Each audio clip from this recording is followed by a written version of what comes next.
అందరికీ నమస్కారం.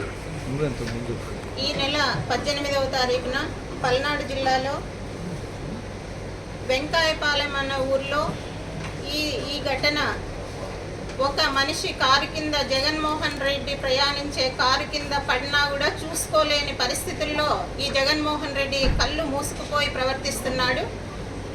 అది మనిషి పడ్డారని తెలిసి పక్కకు లాగేసి మనిషి చావుకు కారణమైనా కూడా మరీ సమర్థించుకుంటూ మీకు 4 రోజుల తరువాత వీడియోలు దొరికాయా అని వితండ వాదన చేస్తూ ఒక్కొక్కరు ఒక్కోలా మాట్లాడుతూ మా కార్యకర్త చనిపోతే మీకేంటి అని ఒక్కొక్కరు ప్రశ్నిస్తూ ఈరోజు కూటమి ప్రభుత్వాన్ని విమర్శిస్తున్నారు.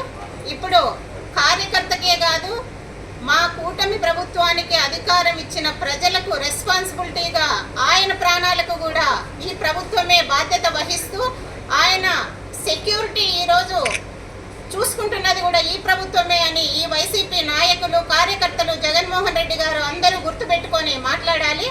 ఈరోజు ఆయన చావుకు, సింగయ్య చావుకు కారణమైన వ్యక్తుల గురించి మాట్లాడకుండా జగన్మోహన్ రెడ్డి కత్తులు, గొడ్డళ్ళు పట్టుకొని, ఫ్లెక్సీలు పట్టుకొని ఏం చేసినా కూడా కార్యకర్తలనే సమర్థిస్తాను, నన్ను అధికారం దగ్గరలోకి తేవడానికి వీళ్ళే కారణం కాబట్టి నేను ఒక గూండా మూకకు రాజకీయ పదవులు ఇచ్చి ఎమ్మెల్యేలను, ఎంపీలను అందరినీ చేసుకొని నేను ఇలానే పార్టీని నడుపుతాను అంటే ఎవరు ఒప్పుకునే పరిస్థితిలో రాష్ట్రంలో లేరు.